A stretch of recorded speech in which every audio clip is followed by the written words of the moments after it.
Earlier, we saw an example of assignment with mathematical operators in Python. We would have a mathematical expression on the right, like 2 plus 3, and a variable on the left to which we assign the results of the expression. So if we had something like a equals 2 plus 3, then a would end up with the value 5. The computer would evaluate 2 plus 3, then take that and assign it to a. Self-assignment isn't actually any different. The only thing that makes self-assignment unique is that a single variable appears on both sides of the statement. To the computer, it isn't actually any different at all because it interprets the right side of the statement before looking at the variable to which it assigns the result. To us, though, it can feel kind of strange. So let's trace through and see how this works. On line 1, we create a variable named mynum and give it a value 5. On line 3, we print the current value of mynum, which gives us 5. The computer basically goes and looks up the current value of mynum, replaces the variable name in parentheses with that value, and then runs a line of code, which here ends up with just print 5, because 5 was the value of mynum. Then what happens? Well, we go down to line 5. Line 5 says mynum equals mynum plus 1. Now, if this was checking to see if the statement was true, we can see very quickly that it wouldn't be. Mynum can't possibly equal itself plus 1. But remember, a single equal sign is the assignment operator. That means this statement reads, assign mynum to the result of the expression mynum plus 1. That statement has nothing wrong with it. So how does the computer evaluate this? Well, once again, it replaces mynum with the current value of that variable. The current value is 5, so it basically replaces mynum with 5. So how does the computer run this? Well, like before, it looks up the current value of the variable mynum and replaces the variable with that value. Here, it's like replacing the variable name mynum with the number 5. So rather than reading mynum plus 1, the statement now reads 5 plus 1. 5 plus 1 is 6, and so 6 is now assigned back as the new value of the variable named mynum. The computer then runs to line 7, which says print mynum, which means go look up the current value of mynum. On line 5, we change the value of mynum from 5 to 6 by adding 1 to it. And so when we print it again, our result is 6. Now, like I said, this feels strange to us. It feels strange to set the variable equal to an expression that includes the variable. And yet the way the computer runs this line makes it make perfect sense. The computer evaluates mynum plus 1 before ever looking at what's going to receive the value after it's done evaluating that. Once the computer evaluates mynum plus 1 and finds that the answer is going to be 6, it then goes and looks at the variable to which it's going to be assigned and finds that the variable is mynum. It doesn't make the assignment until it's done actually dealing with the current value of mynum. As this code continues to run, we can see this done a couple more times. Line 9 again adds 1 to the current value of mynum, takes the result, and puts the result back into mynum.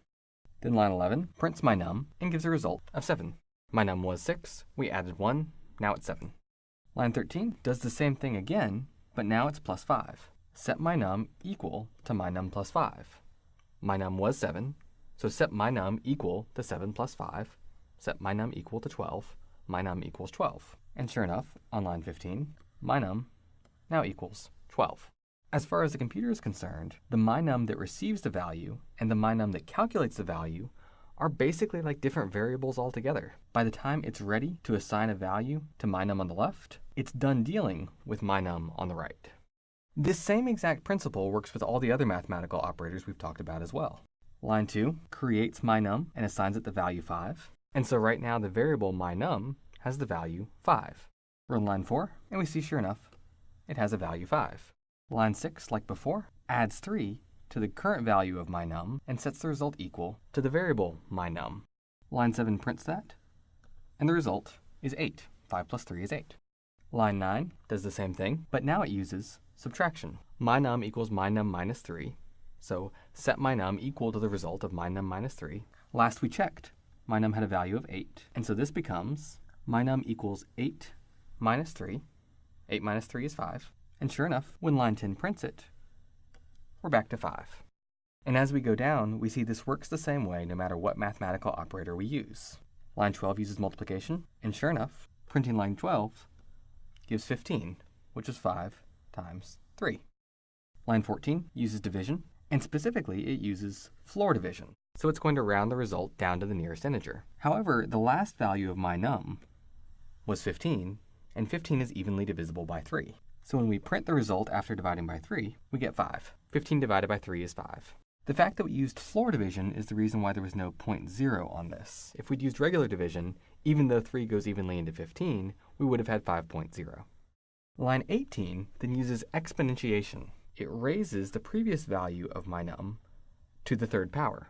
The previous value was 5, and 5 to the third equals 125. 21 is our weird little modulus operator. That's what the percent sign represented. It says, what is the remainder when dividing my num by 3? 3 into 125 gives us 41 with 2 left over. And so our result printed on line 22 is 2. And finally, line 24 does our regular division. The last value of my num was 2. 2 divided by 3 equals 0.6.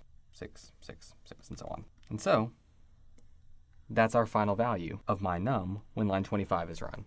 The key takeaway here was we only ever really had one variable, my num, we just use it everywhere. So we had one variable whose value kept changing.